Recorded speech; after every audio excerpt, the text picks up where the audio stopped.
Hi, welcome to Crosspoint Community Church. I'm Brandon. And I'm Nathaniel, and here's what you need to know this week.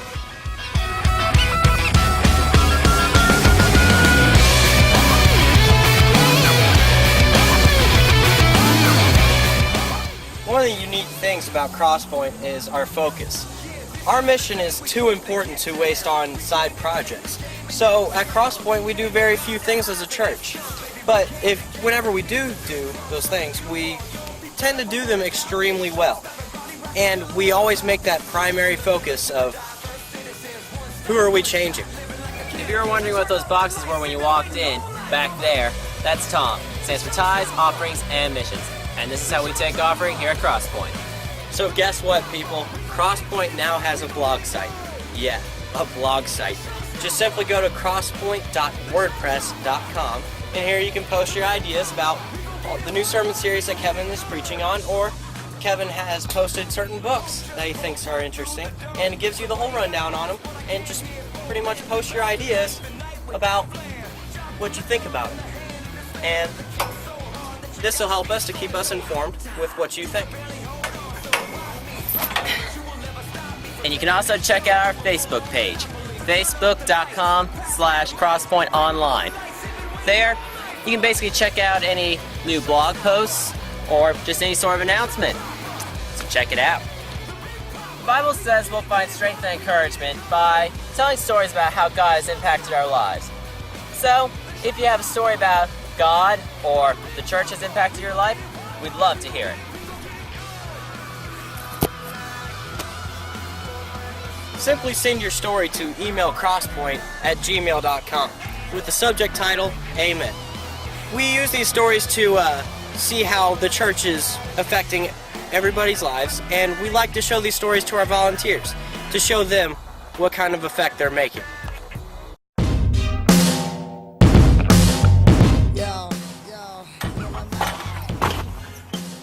Students, tonight is student takeover starting at 6 o'clock. Come out at 5:30 for some pizza, ping pong, hangout time, and we got Octoball. Don't forget about Octoball. And we're going to continue our series, My World versus the World. Today we continue on with our series, Photoshop My Life, with part 2, Satisfy or Theology of the Supermarket. Well, that's all we got in the Need to Know this week. If you have any questions, stop by the welcome table on your way out, or you can check out our website, crosspointonline.net, or you can check out our app. Now, ooh, this is a pretty color. I like that color. I think it looked very pretty. Illuminati coming through. You got your pipeline clock.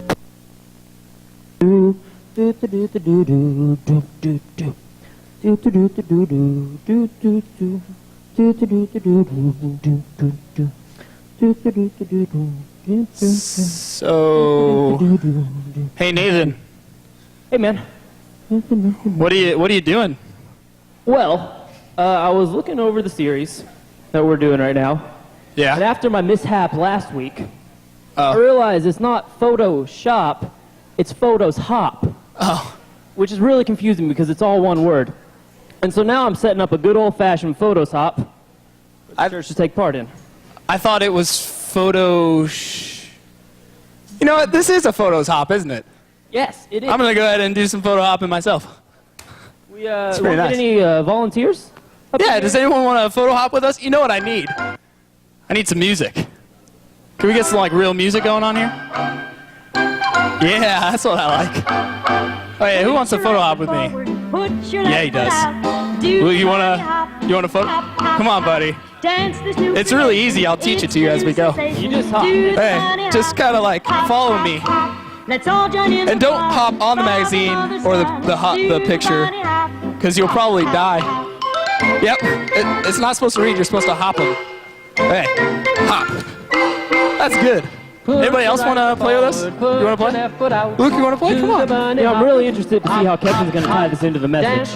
Yeah, photos. Fun and all. But We had so many more people first service doing this with us. yeah, What do we do right now? you know, well, Do you want to photos hop with us? Sure. I thought about You it. want to photos hop with us? It's gonna be a fun time. You see it? Okay, yeah, we got one guy. You want? This is my Aunt Linda. Everyone can give it up for Aunt Linda.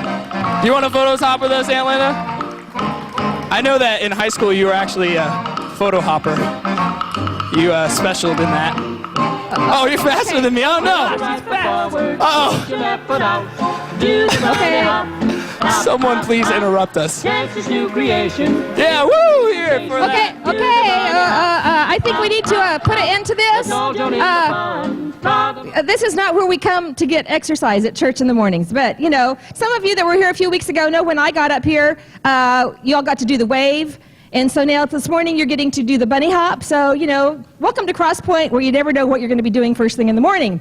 So we are really glad to have you. My name is Vicki Stiglater, and I just want to welcome you again. If you are a first-time visitor, we have a gift for you. So if you would stop by the welcome table on your way out this morning, we would appreciate that. And today we continue with our series, Photoshop.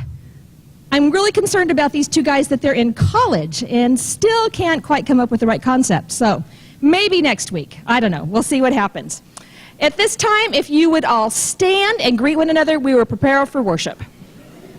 So when Bethany and I first got married, when you first get married, there's all these like small things that you feel like you need to do together that are like, basically you're just acting like grown-ups. You're not really grown-ups, but you're acting like grown-ups.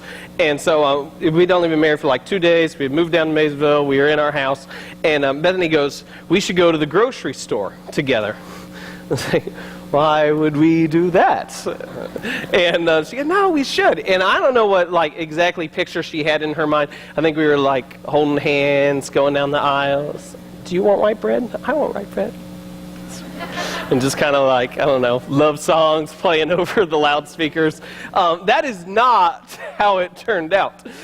There were two big conflicts in our grocery shopping endeavors. The first one was, at that point in time, I was the only one who had a job. She was still taking classes. I was not making much money. And so money was going to be really tight. And I don't know, I just was not aware that I married this rich girl who wanted name brand food. It's like, what is this Heinz ketchup? Like, we get Kroger tomato red dipping sauce and stuff. Like, that's what we go for. Which, it just cracks me up. The people who name generic food, like, did that group of people, like, did it take them like 2 seconds for each one, the first thing that somebody blurted out, this is what we're going for? Because the names of generic food aren't even appetizing. And I can remember, we're going through the cereal aisle, and this shows you how much we've aged.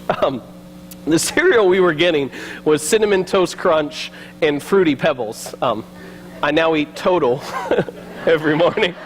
I feel so old. I eat Total.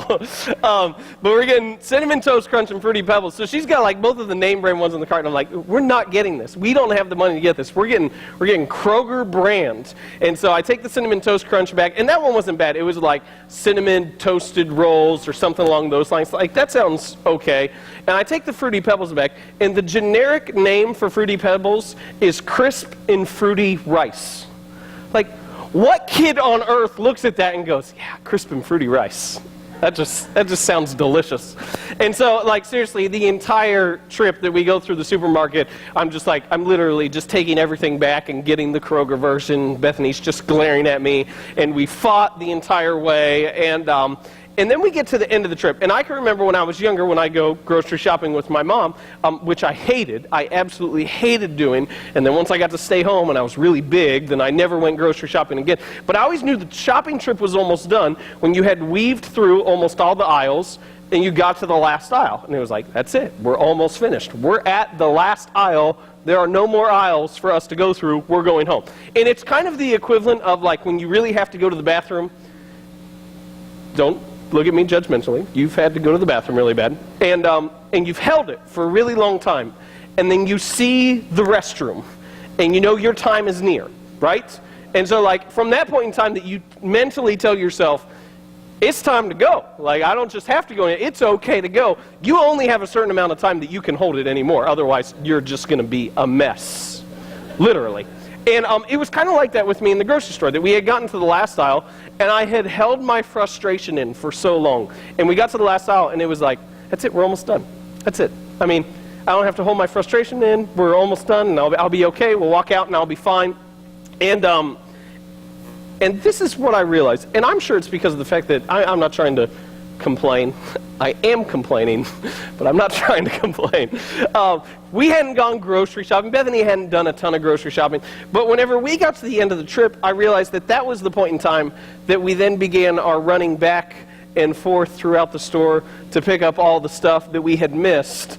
And I remember, like, we got to the end, she goes, oh, I missed this and this and this. And I just looked at her and I was like, how is that possible? We went through every aisle. Like every single aisle, we walked up and down and looked, how are there missing things on the list? And we got to the end, she's like, we need juice. How do we need juice? Because the juice isn't in the drinks, the juice is near the fruit. I was like, ah! And so we spent the next 20 minutes just running back and forth and trying to find everything in the store. And it was then that I realized that the supermarket really is a trap. Can we all agree with that? Like, there are no clocks in the supermarket.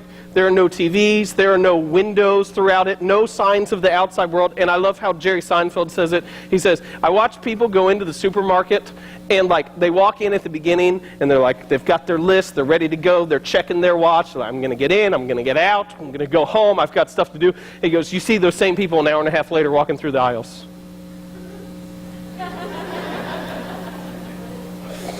And he says the whole goal of the supermarket is to keep you in the supermarket, which was funny when he said it, but once I've researched it, that's really the case. And this will bother some of you, and it should, because it bothered me.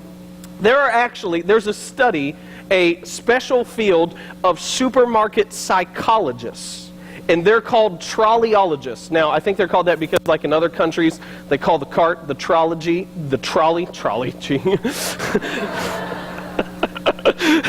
They call the cart the trolley, which is stupid in and of itself, but they're called trolleyologists, and their whole goal is to see how long they can keep you in the supermarket and how many trips they can make you running back and forth, because they know the more times they make you run back and forth, the more money you're going to spend. And so this is what they've actually done. They've actually attached GPS trackers to carts to kind of plot out, search, study people's patterns of going through the store. And so if you see, here's our store layout. They found that most people, when they walk into a supermarket, no matter where it is, they immediately walk to the right. As soon as they get in, that's just the tendency. They walk to the right. How many of you walk to the right? See, they're studying you.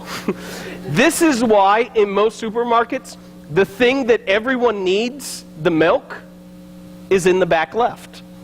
Because they know that if they put it on the opposite corner of the store, you're going to have to walk through the entire store.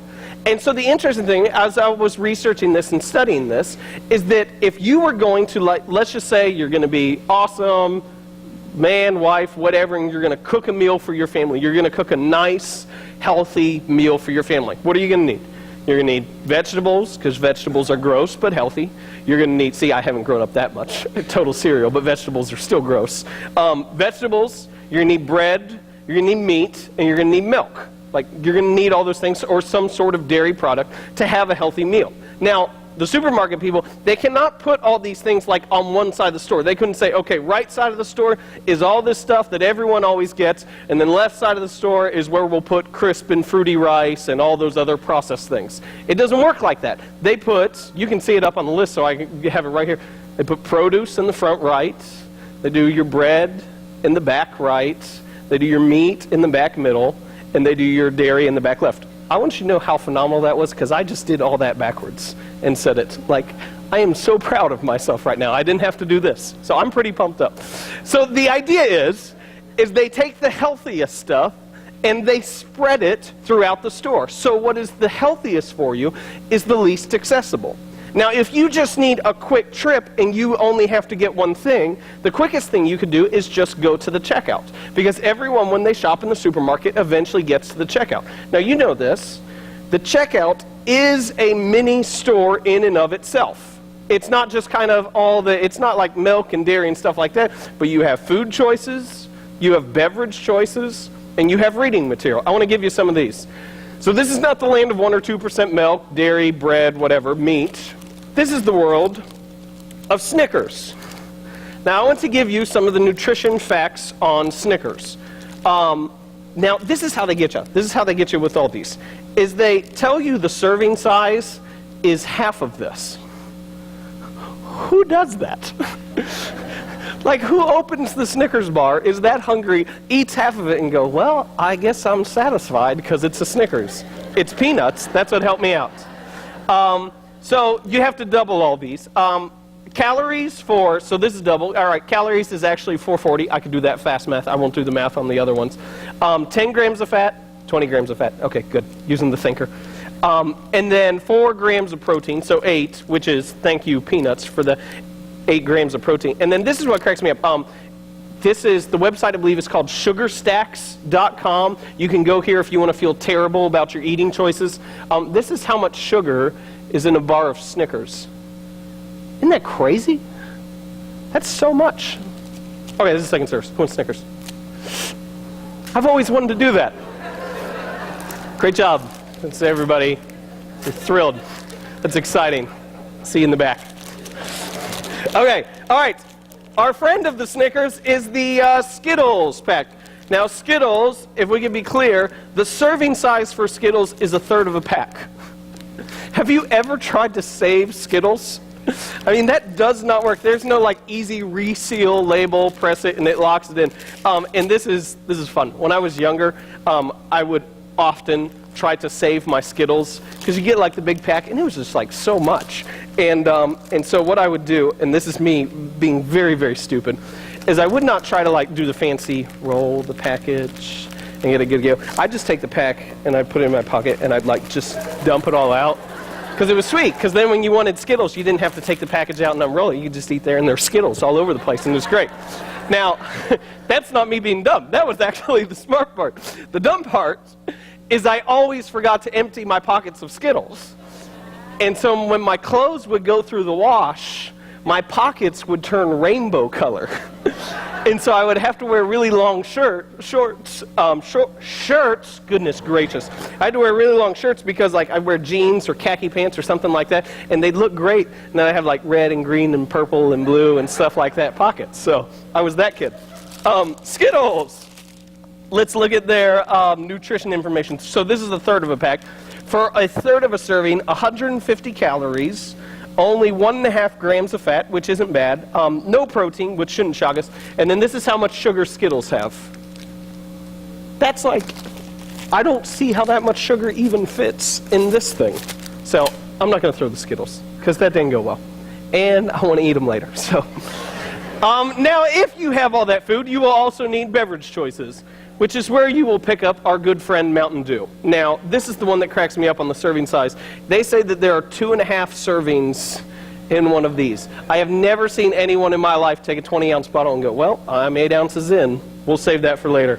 Mountain Dew has 110 calories, nothing else beneficial to you whatsoever. And then this is how much sugar is in a thing of Mountain Dew. Now, here's what's interesting to me. Is you go through all that, and you have all the food, and it's like its own little mini store right there. But then you also have reading material. Because this is what the people in the supermarket know. They know that they want you to be very well-read, well thought out, deep thinkers. And that is why, for you, they will do this nice thing of having, let's say for one, Us Weekly. Because in order for us to be good citizens, we need Us Weekly, where we can learn all about Blake and Ryan's surprise wedding, why they couldn't wait, and how they kept it a secret. And so I look at that and I go, why couldn't they wait? And how did they keep it a secret? This is information that I want to know. And so I open up this fascinating study of humanity, and I see very early on, first of all, that these ladies are fierce in fuchsia. This is beneficial to me. What else? Oh, this is my favorite part of this magazine. I'm not going to ask if anyone reads this. Because my favorite part is they've got this section in the magazine, and I'll hold it up so you can see it, that it's called Stars, They're Just Like Us. And it's celebrities doing ordinary things. Because we thought they weren't people? I don't understand. So you can see how Martha Stewart out, they sip drinks, they browse housewares, they run errands, they get flu shots. Oh, that's not enough. We need another page, because this is amazing. They snack on froyo. They argue tickets. And they pedal around town. Wow, they really are just like us. This is amazing.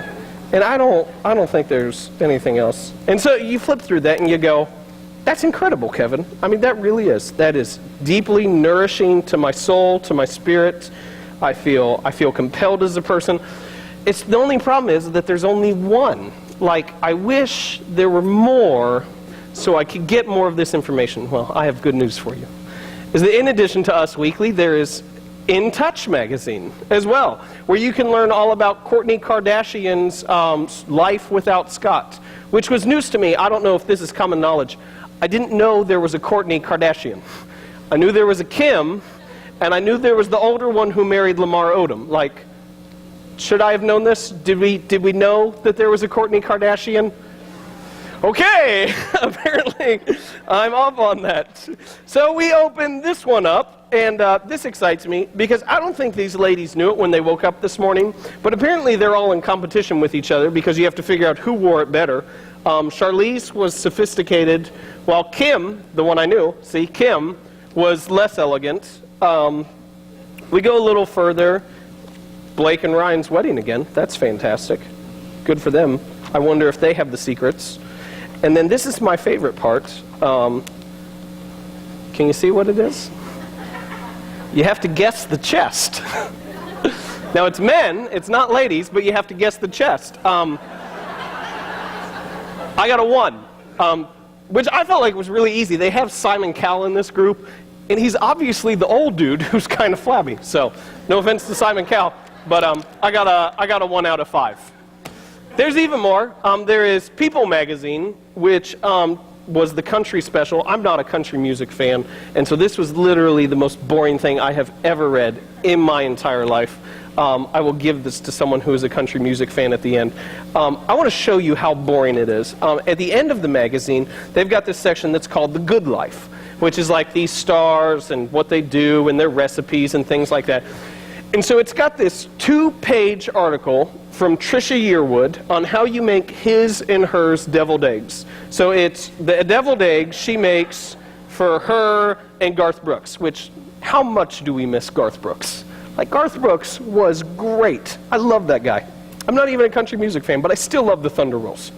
So, 2-page article. Now, you are magazine readers. You've read magazines before. So you know that, like, in an article, when there's something important or a quote, something that they want to jump out at you so they'll get you to read the article, they'll pull it out of the article and put it on the side. So that way, if you're just flipping through, you can go, you'll read the quotes, you go, oh, that's interesting. Maybe I'll read the article.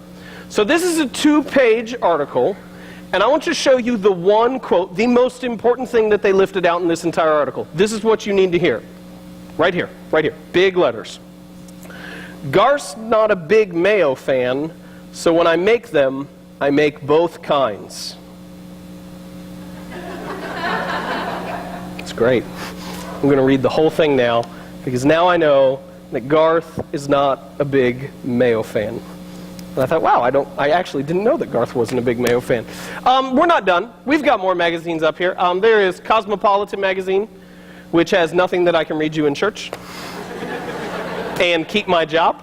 So there we go. Now, some of these I've been picking on the ladies a lot, and I'm not meaning just to pick on the ladies. There are not many guy magazines that are up at the front. They're usually in the back. And so I went back to the magazine section, and I said this. I'm just going to pull out the first 2 magazines that are geared to guys, the first 2 sections that I can grab. And so the first 2 magazines that were in the guy section were the Fantasy Football magazine and the PlayStation magazine, which, if I can be really clear, teaches men how to be good at things that aren't real. Now, why does this matter? When our supermarket psychologists set up the grocery store, they put the milk and the meat and the bread in the back. But they put this and wherever that Snickers bar was, right up front. And what you see is that what is most beneficial for you is the least accessible.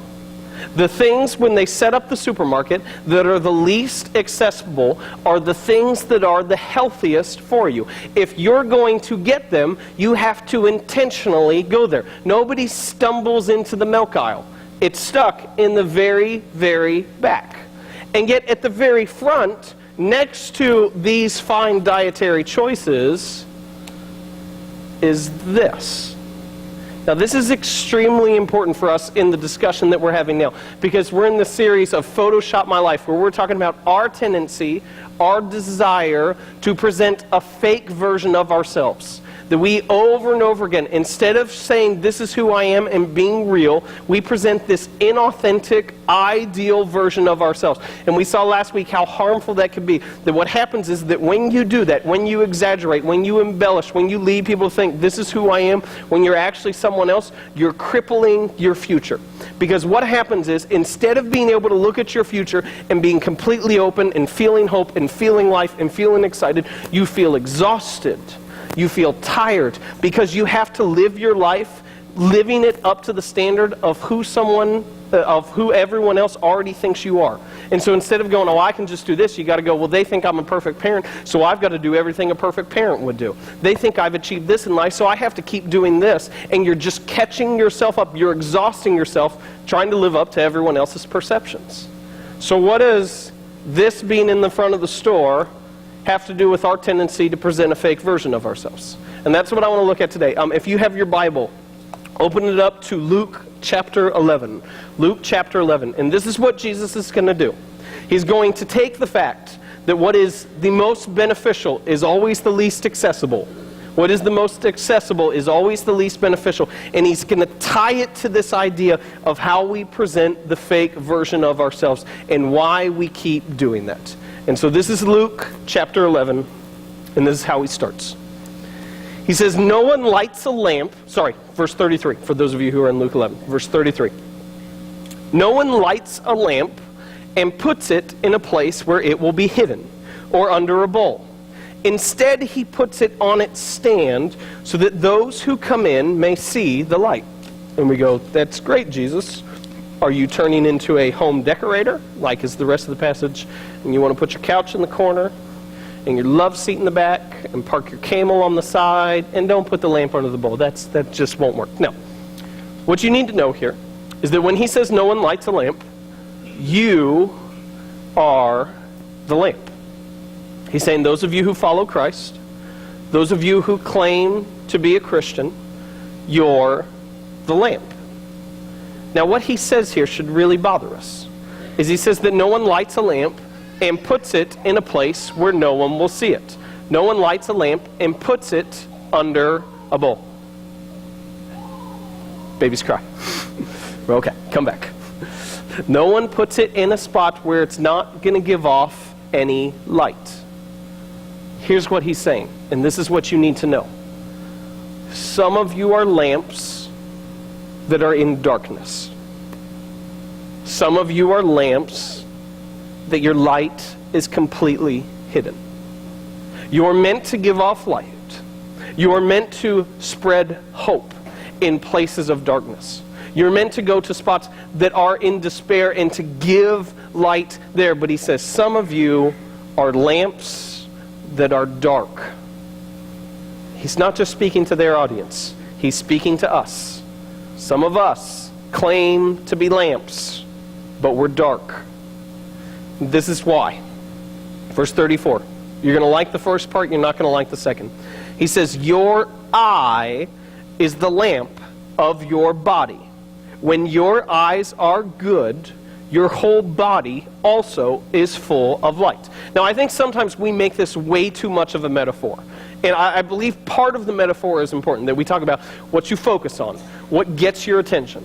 But I also think he's speaking very literally. What your eyes see serves as the lamp for your body. What, if we could say it like this, catches your eye. What grabs your attention.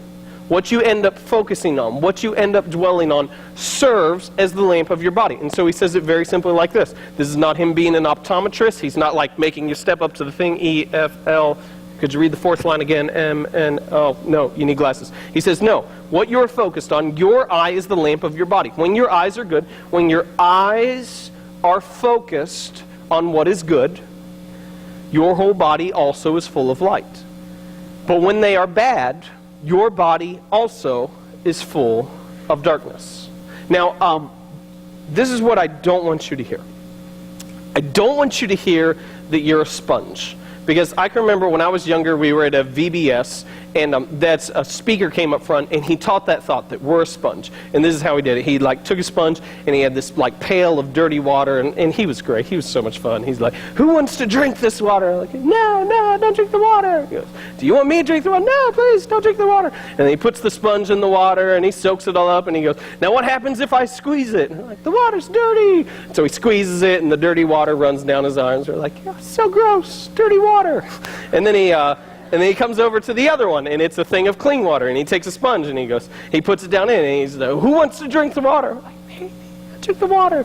And so he pulls it out, and then he goes, what happens if I squeeze it? I'm like, the water's clean. So he squeezes it in clean water, and we all clapped, and I don't think any of us got it, but we were so excited about the dirty and clean water. He made it so interesting. But the idea that he was teaching right then and there is that when you focus on what's dirty, when you're squeezed, when you're pressed, when you're pushed, when difficult things happen in your life, dirty comes out. When you're immersed in the clean, when you're pushed, when you're pressed, when you're squeezed, when difficult things come out, clean comes out. Now, I don't believe, if I could be really clear here, I don't believe if you watch a movie where people swear that you're automatically going to swear all the time. In the same way that I don't believe if you watch a movie where somebody murders people that you will immediately become a murderer. Because I think sometimes that gets taught. I believe that we have a filter. Just because something we see, just because something catches our eye, doesn't mean that it immediately transforms our life. But I do believe this, that what you focus on determines who you will become. And I believe that's what Jesus is saying. Not every single little thing that you see or gets your attention, but what gets the majority of your thought, what gets the majority of your focus, what your mind becomes consumed with over time, determines who you will become. Now we know this. This is really obvious. We see this in kids all the time. When I was younger, I remember we were at my grandma's house, and our parents rented for us. It was downstairs with all my cousins, and they just wanted us to be quiet and stay in the basement. So they rented for us Three Ninjas. Who watched Three Ninjas? There you go, a few of you. Thank you. Three Ninjas is awesome. It's about these little kids who become ninjas. And there's another one, it's called Three Ninjas Kick Back, where they added a girl who was a ninja, and it just wasn't any good. And it wasn't believable. Just kidding. And so we watched this movie, Three Ninjas, and then our parents came downstairs when the movie's done, and shocker, we're all kicking each other and punching each other and trying roundhouse kicks off the couch and Karate Kid moves, and we're just drilling each other. We're getting pillows, because that's what they did in the movie. And they come down and they're like, if you guys can't act better, we're not going to let you watch any more movies like this. They're like, this is surprising to you that we're responding this way? Because I think this is pretty obvious. I think you could expect us to do this. And yet somewhere a shift happens. And I don't know if it's when we're 18 or 21 or 25 or 40. I don't know when it happens. But when we're a kid, we know when we watch violent movies, we immediately become violent. And yet when we're an adult, we think we can watch anything or focus on anything or anything can get our attention, and we think that it won't affect who we are.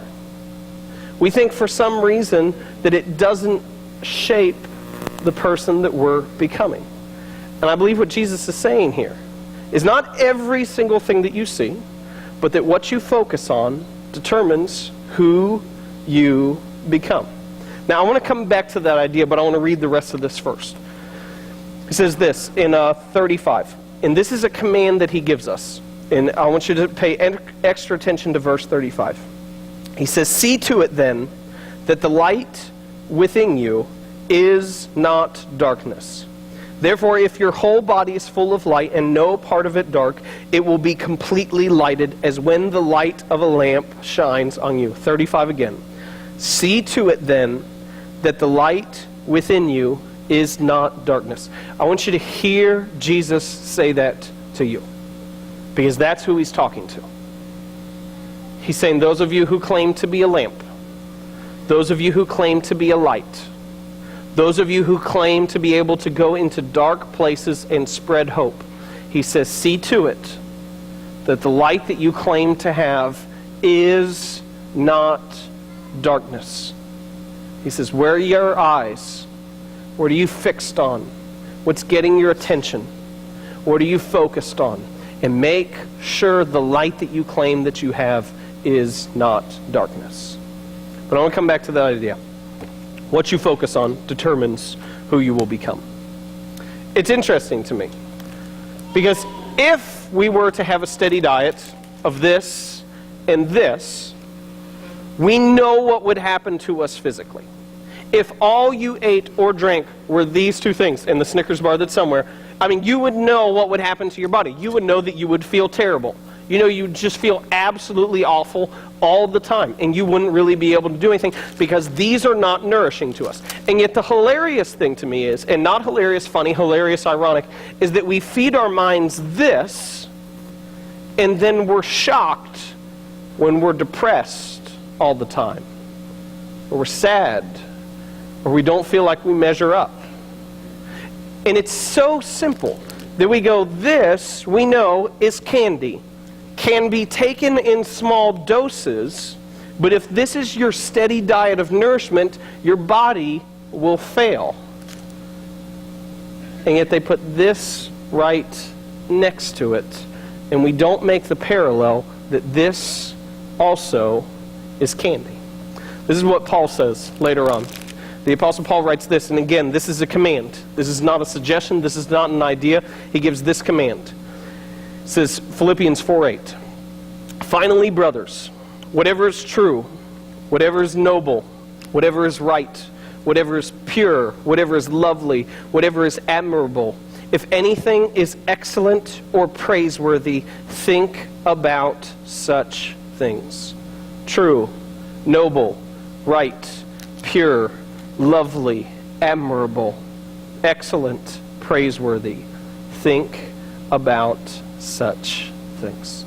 Eleanor Roosevelt said it later on like this: small minds discuss people, average minds discuss events, great minds discuss ideas. Small minds discuss people, average minds discuss events, great minds discuss ideas. A couple years ago, I was reading a book is one of my favorite books. It's by a guy by the name of Stephen Sample. Stephen Sample is the president of the University of Southern California, USC, and their university has just done some phenomenal things, and they're very unorthodox in how they're run. And so he got pushed by all these people, Warren Bennis, one of the key people, that he should write a book. And so he writes a book that is, the title of it is, you may have seen it, it's The Contrarian's Guide to Leadership. How you do leadership by kind of thinking differently. And my favorite chapter in the book, I believe it's chapter 4, the chapter is called Super Text. Super, T-E-X-T-S. And what he writes about is, he said that he had this obsession with newspapers. He loved newspapers, and every day he'd read 3 or 4 newspapers. And so he tried this idea. He said, this is what I'm going to do. For 30 days, I'm not going to read the paper at all. And he said, I kept telling myself the reason why I'm doing it is because I need to stay well informed and I need to know what's going on in the world. And so I kept telling myself, this is what's going on. So I said, for 30 days, I'm not going to read any newspapers. And he said, the interesting thing was, first of all, he found out all the news from his friends anyway. And he said, I actually knew their biases, so I felt like I had a more unfiltered version of the news. But he said, during that 30 days, he read what he calls super texts. And he said, these are not books that are written in the past year or 5 years or even 10 years. These are books that are hundreds of years old. And he said, I read nothing but that. Most of them were fiction novels. Some of them were nonfiction accounts, that books that had endured for hundreds of years. And he said, this is what happened, and this is what I found, is that when I read these works that were hundreds of years old, I found out what is changing and what is unchanging about humanity. I found out what is timeless, how people function, And he said that his friends would come up to him and they'd be like, why are you reading this when this new book on strategy or this new book on management or these other newfangled things had just come out? And he said, I realized that for most of those, they were tips and tricks. Some of them were good, but a lot of them were tips and tricks that won't work in a few years or don't even work now, and the author doesn't realize it. But he said, when I read these things that were timeless, I saw a window into people like I had never seen before. And so he comes up with this chart, and I'm not good enough to do left and right on this. On the your left, there we go, your left. On the left side of the chart, he put newspapers. And on the right side of the chart, he put super texts. And you can fill in some stuff in between. And he came up with this strategy for his life. He said, I still like to read newspapers, but the more time that I can spend on the right side of that chart, the better off I'm going to be. The more time that I could spend on the right side of that chart and focus on things that are eternal, that are unchanging, the better off I'm going to be. And this is what made me laugh as I'm reading that. Is that for most of us, when it comes to our content choices, newspaper is as good as it gets. Like newspaper is us being deep and thoughtful and hard thinking. And everything else gets the majority of the time. And what has happened is that we know this is bad for our body. And yet we don't make wise decisions when it comes to what goes into our mind. We know these things are candy. And yet for some reason, when it comes to our eyes, when it comes to what gets our focus, we focus on things that are not helpful to us, that do not raise us up to another level, but we simply go for what is most accessible. And so this is what I've got. This is the supermarket philosophy of life. And just so you know, as we go through this, it should get harder for those of you who think you've got it together. Why would I go for the milk and meat when the candy is right here? Why would I develop when the TV's already on? Why would I have a conversation when I could post a status update? Why would I think when I could surf the web? Why would I create when there's Pinterest? Why would I have a life when I could read about someone else's? Why would I read a book when I could read a blog? Why would I read the Bible when I could read a book? Why would I have a prayer life when I could read about someone else's? Why would I listen when I would rather speak? Why would I ask questions when I would rather give answers? Why would I find out the truth when the word on the street is much more fun? Why would I learn when I could be entertained? Why would I stretch myself when I already feel so comfortable? And why would I actually follow Christ when everything else requires so much less of me? I think we see this and we hear this. And there's some of you here today and you're going, I want what's better. And I believe that we deeply feel that when we go, I want to raise the bar mentally in my own life. I want to do something that's more significant. I don't want to go for what's easiest. Because if I could tell you this, there's a lot of nights, and I'm the one preaching this message, there's a lot of nights that I sit down after working a full day, after giving baths and feeding food and chasing kids and changing diapers and doing all that stuff, and I sit down at night, and there's a book next to me, and the TV remote's on the other side. And guess which wins? Because the book takes effort.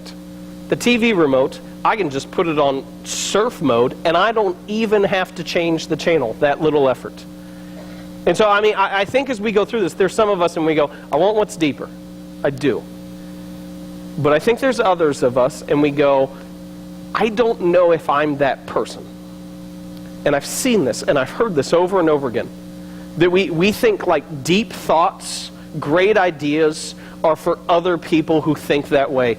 And us, we'll just stick with talking about people. Other people, they can get into that stuff. Our minds, they just can't handle it. And I want to read you a letter that John Wesley, if you don't know who John Wesley is, he founded the Methodist movement. He did incredible things. Our movement actually comes out of what he started. And he writes this letter to a pastor by the name of John Pembroth. And basically he listened to John Pembroke preach a sermon and watched him live his life, and he was not happy with it. And so this is what he writes to him, and this will be self-explanatory. I'm sure John Pembroke is not thrilled that this letter has passed down through the years. He says, "What has exceedingly hurt you in time past, nay, and I fear to this day, is want or lack of reading. I scarce ever knew a preacher who read so little. And perhaps by neglecting it, you have lost the taste for it. Hence your talent in preaching does not increase. It was just the same as it was 7 years ago. It is lively, but not deep. There is little variety. There is no compass of thought. Reading only can supply this with meditation and daily prayer. You wrong yourself greatly by omitting this. You can never be a deep preacher without it any more than a thorough Christian. Oh, begin. Fix some part of every day for private exercises." And then I want you to hear this part. Make sure you hear this part. "You may acquire the taste which you have not. What is tedious at first will afterwards be pleasant." He's saying, you're going for it and you're just like burning out. You're going, oh, it's not working. It's not. I'm just not that person. And he goes, you have to acquire the taste for it over time. At first, it's not going to be easy. At first, it's not going to be simple. But if you stay in it over time, you're going to learn to love it. Now, let me take that, which is kind of hard, and hit you right over the head with it. Beer is an acquired taste. Everyone will agree with that. Beer is an acquired taste. No kid, no teenager, no adult ever drinks it and goes, this is delicious. Every meal from here on out, this is all I ever want to drink. This is the most fantastic tasting thing I have ever had in my life. And yet, even though it's like that, people learn to drink it over time and acquire the taste. The Bible is an acquired taste. First read, it's not going to make much sense. But if you stay in it and discipline yourself, you will learn to love it. Now that's not an idea that we like, the idea of learning to love something, because we think it should just be easy. But if you stay in it, you will actually fall in love and see it as a great benefit and source of life for you. Now this is what cracks me up about it. Is first read through the Bible. If you wake up tomorrow morning and let's say, okay, let's just open up Luke, because that's the story of Jesus. I'm going to read 4 chapters. You read 4 chapters. Here's what I promise you. No hangover. I promise. No hangover. Your head's not going to hurt. You're not going to be sensitive to light. You're not going to keep asking for coffee and want to sleep all day. No time by the toilet except for regular stuff. But I mean, like, no hangover whatsoever. And yet what we do is we take something like alcohol and we go, I'm going to learn to love it. And then we take something like the Bible and we give it a cursory glance and we go, oh, that's just not for me. And John Wesley says, stay in it. Stay in it. I know it's hard. I know you don't love it at first, but stay in it. And over time, it'll shape who you are. And what amazes me about this, what Stephen Sample, what Eleanor Roosevelt, what John Wesley, what Paul, and what Jesus, they're all saying the same thing. They're saying what you focus on determines who you become. What gets your attention, what catches your eye, what fills your thoughts when nothing else is going on, determines the type of person you'll be. This is why Jesus says in his most famous sermon, the Sermon on the Mount, he says, blessed are those who hunger and thirst for righteousness. And he says, for theirs is the kingdom of God.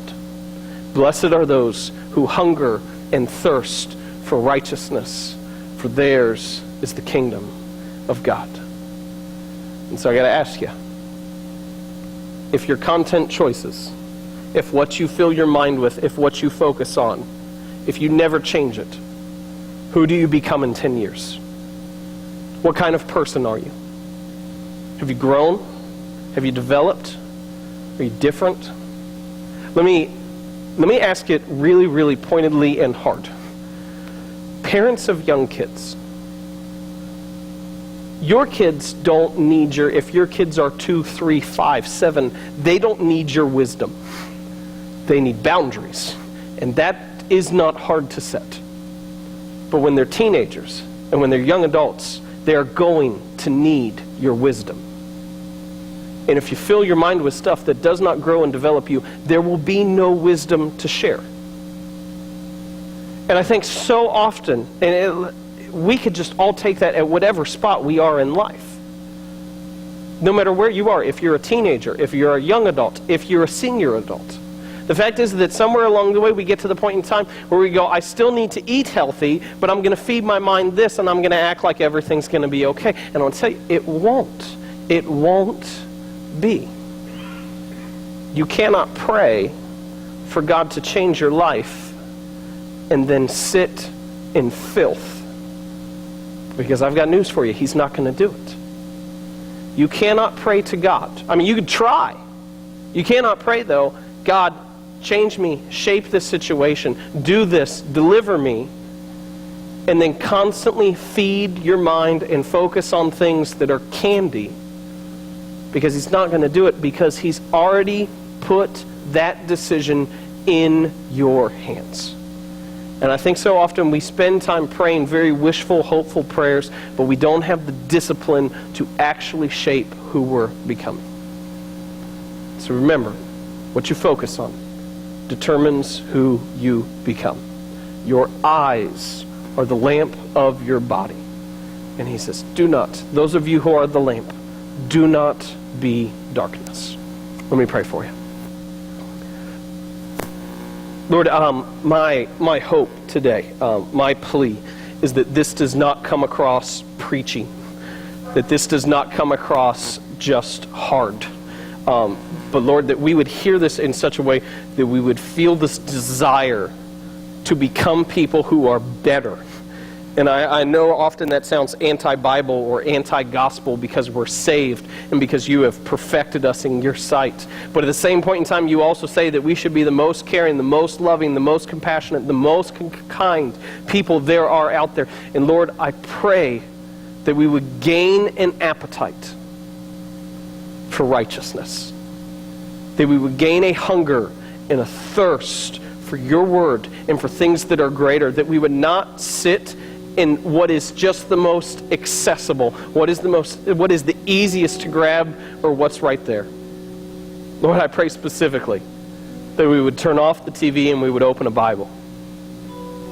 That we would spend less time on social media and we would build some relationships that actually mattered. And Lord, I just pray that constantly, that throughout this, that you are forming us into your image and into who you are. And we pray this in your Son, Jesus' name. Amen.